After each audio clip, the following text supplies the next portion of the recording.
చూస్తూ ఉండగానే champions trophy final రానే వచ్చింది. వరుస విజయాలతో ప్రత్యర్థులను చిత్తు చేసిన భారత్ కప్పు ఎగరేసుకుపోవాలనే కాంక్షతో ఉంది. సెమీస్ లో సౌత్ ఆఫ్రికాకు చుక్కలు చూపించిన కివీస్ ఫైనల్లో సత్తా చూపించాలని చూస్తుంది. ఇక లీగ్ స్టేజిలో టీమిండియాపై ఓటమిని కప్ కొట్టి బ్యాలెన్స్ చేయాలని ఉవ్విళ్లూరుతుంది. అయితే అన్ని విభాగాల్లోనూ పటిష్టంగా కనిపిస్తున్న రోహిత్ సేనాను కాచుకోవడం కివీస్ కు సవాలే. ఇక ఛాంపియన్స్ ట్రోఫీ చరమాంకానికి చేరుకుంది. మరికొన్ని గంటలో దుబాయ్ వేదికగా ఫైనల్ పోరు జరగనుంది. టీమిండియా న్యూజిలాండ్ జట్ల మధ్య హోరాహోరీ పోరు ఖాయంగా కనిపిస్తుంది. ఇరు జట్లలోనూ నాణ్యమైన బ్యాట్స్మెన్లు, ఆల్రౌండర్లు, బౌలర్లు ఉన్నారు.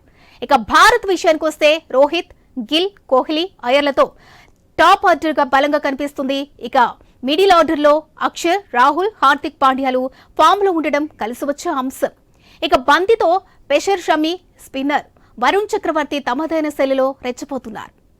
కివీస్ విషయానికొస్తే లాస్ట్ మ్యాచ్ లో సెంచరీలు సాధించి కేన్ విలియమ్సన్, రచిన్ రవీంద్రలు ఊపు మీదున్నారు.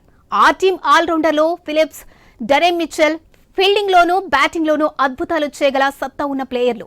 ఇక బౌలర్లలో మ్యాట్ హెన్రీ, మిచెల్ శాంటన్ టీమిండియాను ఇబ్బంది పెడతారు అనడంలో ఎలాంటి సందేహం లేదు. ఇక రోహిత్ సేన ఫైనల్ పోరులో గెలిచి కప్ను ముద్దాడాలంటే ఈ కివీస్ ప్లేయర్లపై ప్రణాళికలు పక్కాగా అమలు చేయాలి. రోహిత్ సేన గెలవాలని భారత క్రికెట్ అభిమానులు ప్రార్థనలు మొదలుపెట్టారు. కోట్లాది మంది భారతీయుల కలల్ని టీమిండియా నెరవేరుస్తుందో లేదో చూడాలంటే మరికొన్ని గంటలు వేచి చూడక తప్పదు.